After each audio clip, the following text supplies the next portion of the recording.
Due to budget and time constraints, all the creativity has been removed from the Hell Sparks radio program Mega Worldwide Bumpers. Now welcome back to the Hell Sparks radio program Mega Worldwide.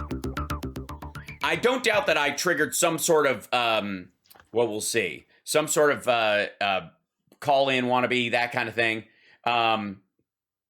773-763-9278 is our number if you feel like calling in and discussing that, because it's worth talking about. It is.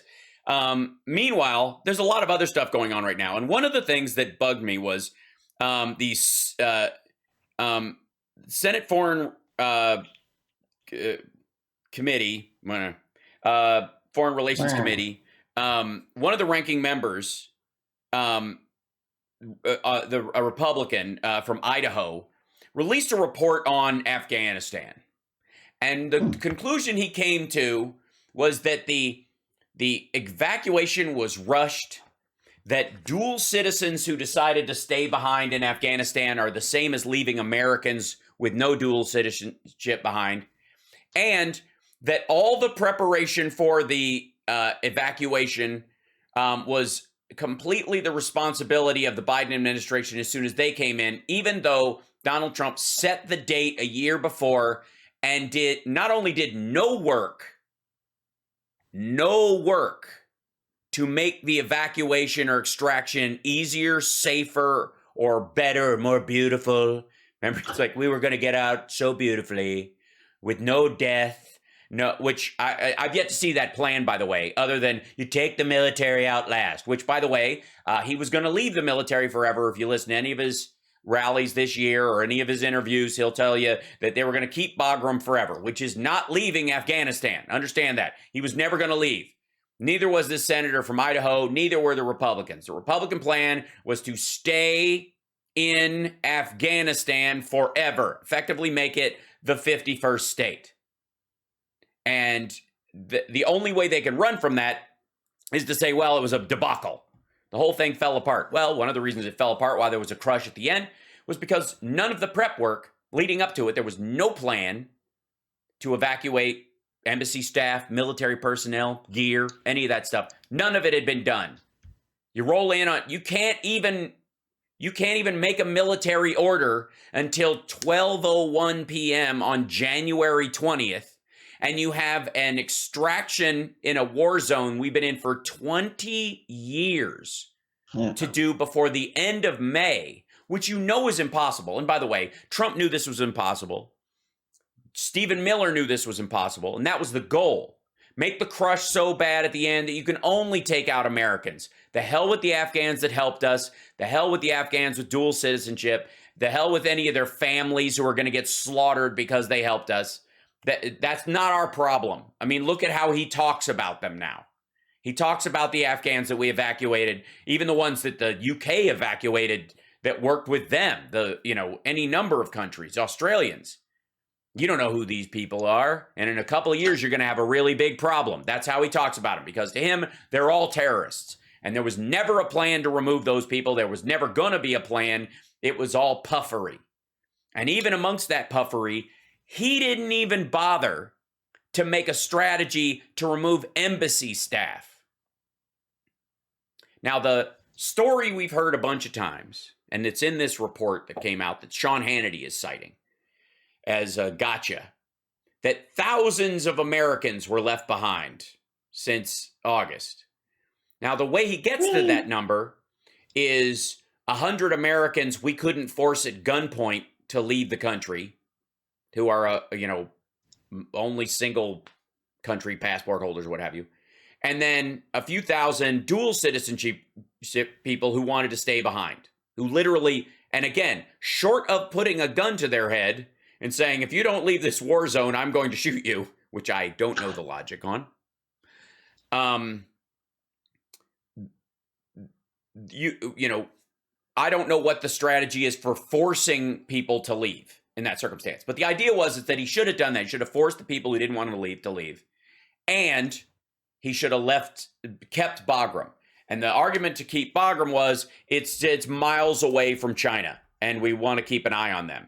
As if we can't do that from space, as if we can't do that with stealth bombers, and as if we need our soldiers baking in the Afghan sun to make this happen, or putting targets on their backs doing excursions like around the base for the next, 50 years? When does that end? Right. Forever? So again, there was no plan to get out. Trump will never produce a plan. He never has. It's 2 weeks away from forever. Just like his healthcare plan, just like his taxes. It's nonsense. It's vapor. And ultimately, what's really in this report that they're touting as this, beyond the fakery, that thousands of Afghans who are also U.S. citizens who decided to stay behind to try and help their country not collapse, that apparently we're supposed to kidnap.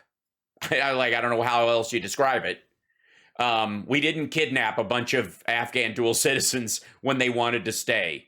That's a bad thing, according to Hannity. Why would we do that when Hannity wants them so bad to come back to America so they can be viewed as terrorists every time they walk through Walmart in the Midwest? Like, I make up your mind. But in this process, Trump never had any plan, and it's clear from this report that neither did the Republicans.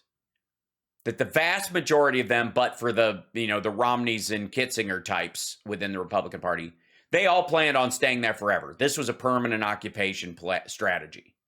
And you could boil it down to 2,000 troops, but they were going to be a rotating 2,000. And, and it's similar to bringing people home from Syria. Remember that? The end of the Syrian... Trump's the first president not to start a war. No, he just strafe-bombed Syria and then got out.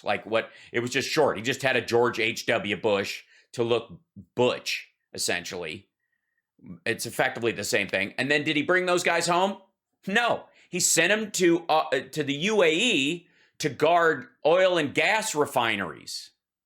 Because the idea is that the Yemenis, the Houthi rebels in Yemen, probably won't fire missiles at gas refineries if they're afraid they'll kill U.S. soldiers because it's too much trouble. So effectively, he sent our soldiers to be human shields for the Saudi oil and gas industry, which is, what's the difference between that and Christmas at home if you've been in Afghanistan or Syria for years? You know what I mean? What's the difference? Standing in the heat outside of, guarding a Saudi gas base while they make money in their primary industry? Is there a reason we aren't sending our soldiers to defend Chinese fisheries? Like, you know what I mean? Like, what part of a country's economy are we supposed to shore up on their behalf? Yeah. Especially while these guys are clamoring that, we want to be oil and gas independent. Well, we're not oil and gas independent if it requires us sending our soldiers to protect other people's refineries. So the ridiculousness of this has been the storyline that we've seen over the last little bit, that, Biden is weak, and that's why Putin and Xi Jinping are acting on this. This is why we're getting to this point, that they saw this weakness and now they're ready to pounce. Instead of, they thought they were going to be handed this territory in a second Trump term, and now they're going to have to take it by force before their demographic numbers crater their military, because the Russian military age men is going to be cut in half in 5 years. Let me say that again. The military age men in Russia that are aging into joining the military, the number of those human beings that exist in the country of Russia are going to be cut in half. So when do you invade? After you've run out of soldiers? We got to take a break. We'll be back right after this. We're going to get into that a little bit. And then I'm sure we'll end up taking your calls this show, 773-763-9278.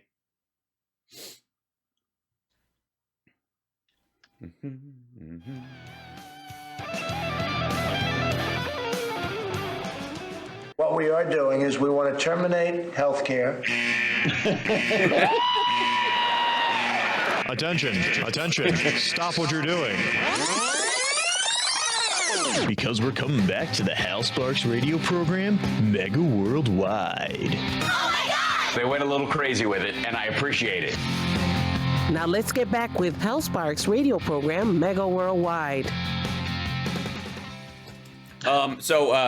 It's hard not to just Hal jump. just tested the audio for me with a series of Trump drops that have us giggling. States. Thank you very much.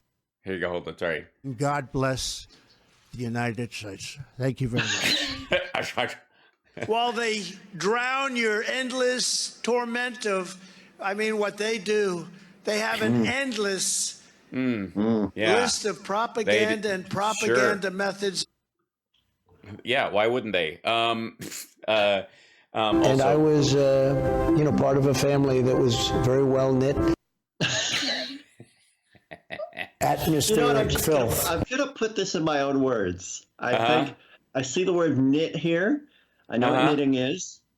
And I think that once I get there, once I need to say that sentence, I'm going to be all over it. See, that would be right if he was actually doing that with a teleprompter. But that was from an interview he did with Mike Huckabee about Christmas. And they were talking about what you did at what was Christmas like in your house? Because they were trying to puff him back up to Christian status. Because he's been on a hard fade over the last little bit, So they're trying to remind his policies fell apart. He's a terrible leader. He keeps eating our own. He's convincing Republicans to not vote anymore. I tweeted that out this morning too. This has been I've been saying this for months, and there's all these reports that oh my gosh, it looks like Republicans aren't going to show up. Yeah, here it is. Hold on. I'm going to put it up on the screen on the live stream so that people can see it as well. Twitch.tv/HalSparks. Don't forget to subscribe. It helps us. Twitch.tv/HalSparks. Okay. Hold on. So the big concern, not surprising in MAGA world and is that why in the world would you vote if everything's rigged? Why bother? What do you do?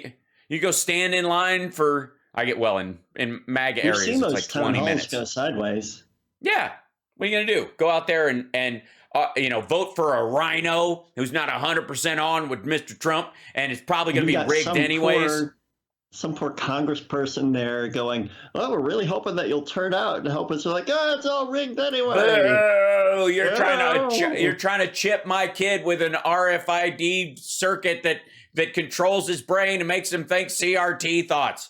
According to a report from NBC, Republican campaign consultants and candidates are expressing real concern that GOP turnout in the 2022 midterms will be down because of Donald Trump's insistence that the 2020 election was rigged, which is leading some conservatives to believe it makes no difference if they vote. This has been the problem. This is their primary problem. This is what they're dealing with. There is no two ways about it. He is wrecking their chances. Now, as many of you know, I'm incredibly torn about this, as you know. And the reason I'm incredibly torn by this thing is because I am for voting. 100%. Sure. Vote, make your voice heard. If you disagree with me, if you don't like what I say, if you don't like the policies I advocate or the ideas, vote. Vote against them.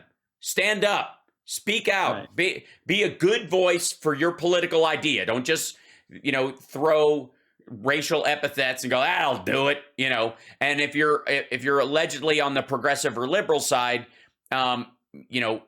don't drop your own version of those pejoratives and then walk away without explaining why you actually think it will better the lives of not only everybody, but the person you're talking to directly.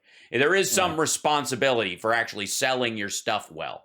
So in the process of talking about that, it's very difficult for me to enjoy the fact that Trump is talking Republicans out of voting at an enormous clip. And it showed up. We have control of the Senate, partially because Trump talked his own voters out of voting, Mitch McConnell knows this. The Republicans know this. And we as Democrats need to know that the Republicans are aware of this as well. So they're trying, that's one of the reasons why they're trying to strangle the vote in one area and make sure they, like end run around Trump's anti-2020 message to try and get these people out, and do something. But we have 48 Democrats in the Senate. 48. We don't have 50. We have 2 independents that caucus with us. We don't have a majority.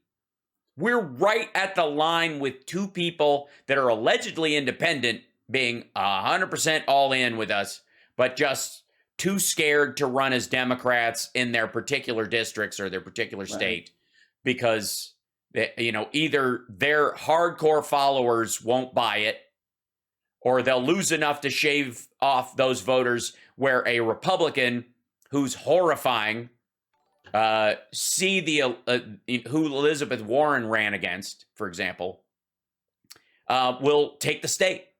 And then what? We're already ice skating uphill against the number of Republicans that get automatic seats because Idaho has 2, and so does California. New York has 2 senators, so does Kansas. You get me? We're already facing headwinds as Democrats. And still, we're 48 to 50 in elected office in the Senate. And the reason we have, let's scoop those other 2 in. The reason we have 50-50 right now, and we can break certain ties dealing with budget issues only, and SCOTUS. The reason we can bust the filibuster in those 2 particular areas, money that comes in, money that goes out in the reconciliation process, because a system has been set up to do that for years, and the SCOTUS, the reason we were able to do that is because we won both seats in Georgia. And the reason we won both seats in Georgia is because we had 2 great candidates and they had 2 crap candidates. But only because one of them was insufficiently loyal to Trump in the eyes of other folks, and the other one was just, I guess, so Trumpian that she couldn't contradict him in the lead up to her election in such a way that would convince people to vote. Because you can't come out and go, no, it wasn't rigged. You got to vote. People, if you don't get out and vote, I'm going to lose. She couldn't say that without slamming Trump and calling him a liar. It's ridiculous. We have control of the Senate right now, not because we've earned it. We've had 59 seats before. We've had 59 Democrats. We don't right now. There's work to be done.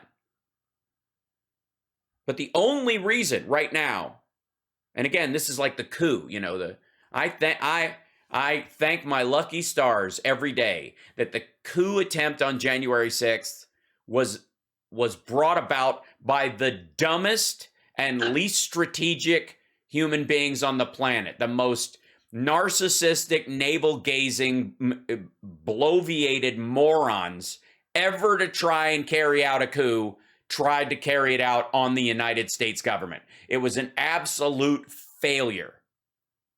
That's what it was. That's why we were lucky. First of all, if it was anybody other than Trump, it wouldn't have happened. More than likely, I got news for you, Republicans. If it hadn't been Trump, you guys have had 2 terms. Because Kasich, if he'd have beat Hillary in a matchup, Kasich would have, even if he didn't change a single material thing during COVID in the beginning, would have handled it as far as messaging and his own position in such a way that there would have been those independent voters. They'd have tilted towards, schools should be open, and he's probably not going to go crazy with this stuff, right? That would have done it. It was the Republicans are in a mess of their own making. That's it. And as much as I'm proud of the victories that the Biden administration has had while they've been in office, and I definitely am, I got news for you. Proud Biden voter. Get used to the idea. I'm never one to make perfection the enemy of the good, because the good saves too many lives. Yep. And in a situation where you're faced with a decision that you believe is the lesser of two evils, it's easy. Choose less evil. And not choosing just allows more evil to I'll flip a coin.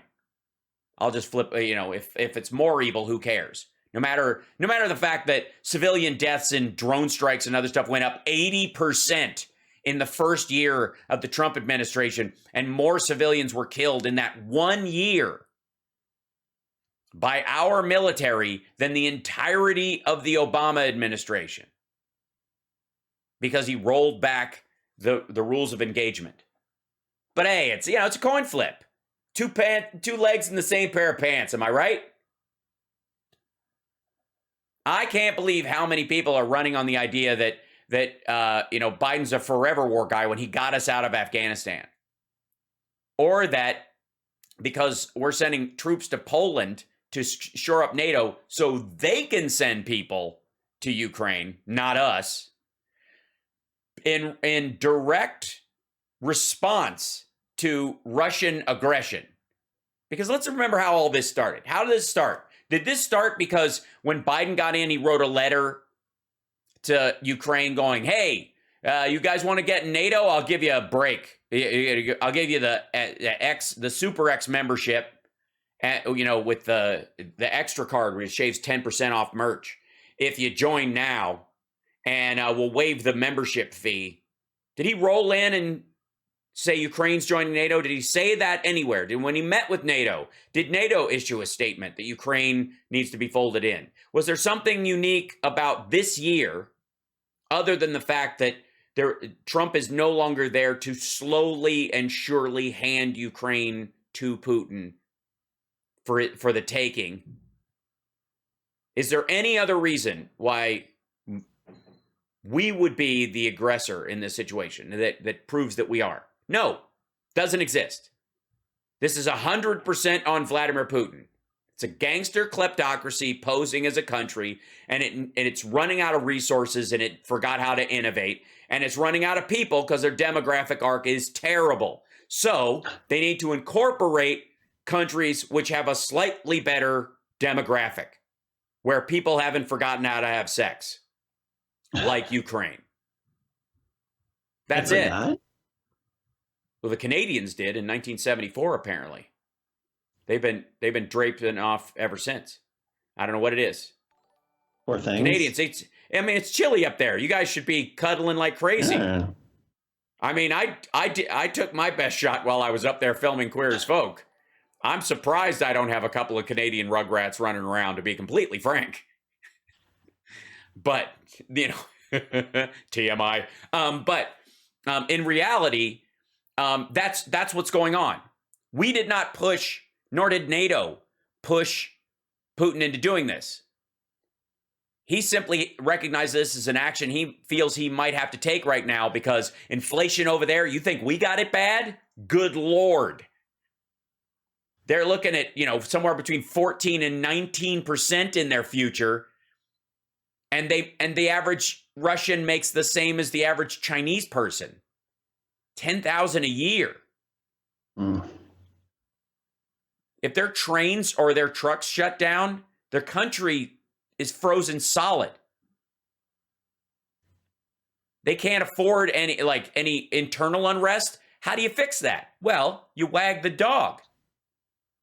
The minute one of our leaders deals with some sort of genuine military situation in any country, they're accused of wag the dog. It's largely why we didn't help in Rwanda when we should have.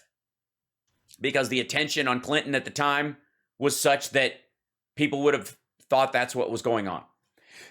So it delayed that, and it's the single biggest regret of the Clinton presidency, he said, was that we didn't do more to stop the Rwandan genocide. We see that we view almost every military excursion as something other than what it is in our leaders. Every single time, a large swath of the population will go, I don't know, it's BS. I don't believe it. But when Putin does it, hey man, it's what he's got to do. Tucker said, he's just what would you do in the same situation? If China parked tanks on the Mexican border to come in the United States, would we feel differently? Well, we got to take a break. When we come back, I'm going to tell you, I want to show you specifically what a crap analogy that is. What an amazingly crap analogy that is. We'll be back right after this.